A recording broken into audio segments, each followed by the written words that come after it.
कोकण विभाग शिक्षक मतदारसंघाचे आमदार ज्ञानेश्वर म्हात्रे यांनी कुळगाव बदलापूर नगरपालिकेतील उल्हास नदीवरील रेड आणि ब्ल्यू लाईन रेषांबाबत सभागृहात वारंवार प्रश्न उपस्थित केला होता। पावसाळी अधिवेशन 2015 मध्येही हा मुद्दा मांडण्यात आला होता।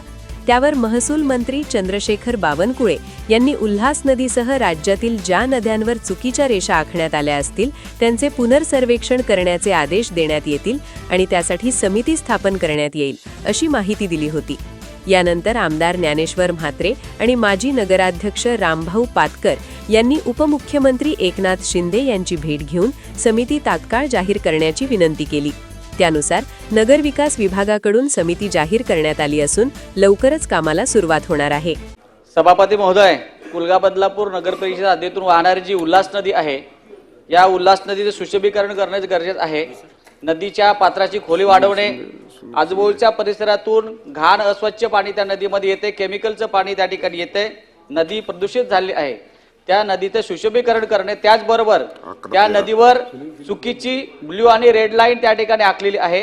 त्यामुळे स्थानिक जे शेतकरी आहेत त्या शेतकऱ्यांना कोणतेच विकास काम करता येत नाही, तर त्याकरता ती ब्ल्यू आणि रेड लाईन हटवली पाहिजे। याकरता माननीय मुख्यमंत्री यांच्या दालनामध्ये शेतकरी आणि अधिकाऱ्यांची बैठक लावायची विनंती आहे, विशेष उल्लेखद्वारे करतोय। राज्याकरता आवश्यक असलेली बाब सांगितली आहे, कारण ही गोष्ट खरी आहे। इरिगेशन विभागाने अशा ब्ल्यू लाईन टाकल्या आहे, जिकडं कधी पाणी जात नाही तिकडं ब्ल्यू लाईन टाकली, आणि जिकडं पाणी रोज पाणी जातं, म्हणजे रोज थोडा पाऊस आला म्हणजे 100 मिलीमीटर जरी पाऊस आला तरी धो वस्ती वाहून निघतं, अशा ठिकाणी ब्ल्यू लाईन नाही आहे, पण डोंगरावर ब्ल्यू लाईन टाकलेल्या आहेत।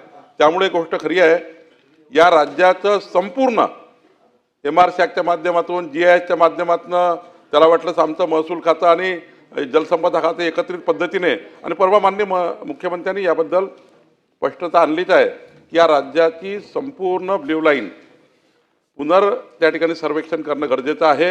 आणि मी तुम्हाला आश्वस्त करतो, माननीय मुख्यमंत्र्यांनी परवाच कॅबिनेटमध्ये चर्चा करताना एक दुसऱ्या विषयी जेव्हा चर्चा निघाली तेव्हा या विषयावरला जाणीवपूर्वक जलसंपदा आणि महसूलला आदेश दिला आहे। आपलाच सारखा प्रश्न त्या ठिकाणी उपस्थित झाला होता। या राज्याचं संपूर्ण ब्ल्यू लाईनचं सर्वेक्षण पुन्हा करण्याची गरज आहे। तातडीनं महसूल खातं आणि जलसंपदा खातं करेल।